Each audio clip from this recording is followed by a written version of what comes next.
Lebanon का Hezbollah Gaza युद्ध के बीच इजराइल को ऐसे ऐसे झटके दे रहा है जिसकी वजह से उत्तरी बॉर्डर पर इजरायली फौज की कमर टूटती जा रही है।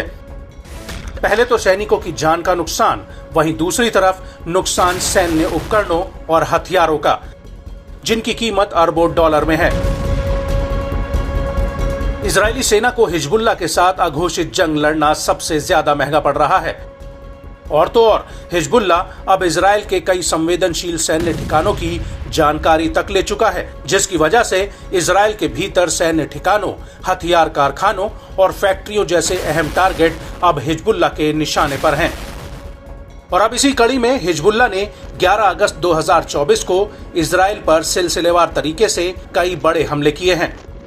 हिजबुल्लाह का कहना है कि उसने आईडीएफ के कई ठिकानों पर गोला बारूद बरसाया है। हिजबुल्लाह ने अपने एक बयान में कहा कि उसने सुबह करीब 7:30 पर अल मर्ज मिलिट्री साइट पर गोलीबारी की है। इसके बाद करीब 9:15 पर हिजबुल्लाह के लड़ाकों ने अल राहेब मिलिट्री साइट पर जमा हो रहे इजरायली सैनिकों के ऊपर हमला कर दिया। और इसके बाद बिरकत रिशा मिलिट्री साइट पर हिजबुल्लाह ने आईडीएफ के जमावड़े पर सीधे रॉकेट दागे। हिजबुल्लाह का कहना है कि उसने इस हमले के ठीक बाद मितात बैरिक्स पर इजरायली सैनिकों के एक और जमावड़े पर अटैक कर दिया। और इसके तकरीबन 5 मिनट बाद ही हिजबुल्लाह के लड़ाकों ने अल मलीकिया मिलिट्री साइट पर एक बड़ा ड्रोन अटैक किया है। इस हमले में हिजबुल्लाह ने आईडीएफ के जासूसी उपकरणों को उड़ाने का दावा किया। हिजबुल्लाह के मुताबिक उसने कब्जे वाले कफार चौबा हिल्स में आईडीएफ के अल आलम सैन्य अड्डे पर भी कई जासूसी उपकरणों को ध्वस्त कर दिया है। और इसी सैन्य अड्डे पर शाम को करीब 4:22 पर कई रॉकेट भी फायर किए गए। और इस हमले के बाद हिजबुल्लाह ने एक बार फिर से अल मलीकिया सैन्य अड्डे पर first person view drone fire कर दिया।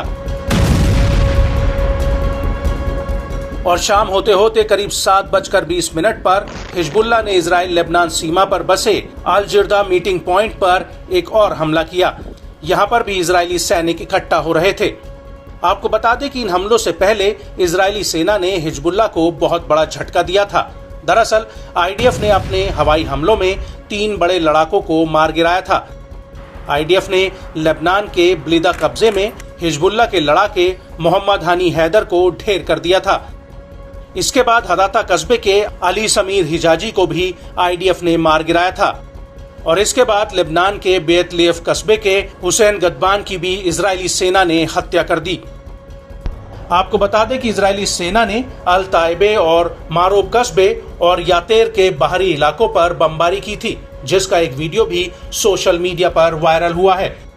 और इस हमले को लेकर लेबनान की न्यूज एजेंसी अल मयादीन का कहना है कि इस हमले में 5 इजरायली मूल के लोग घायल हुए हैं।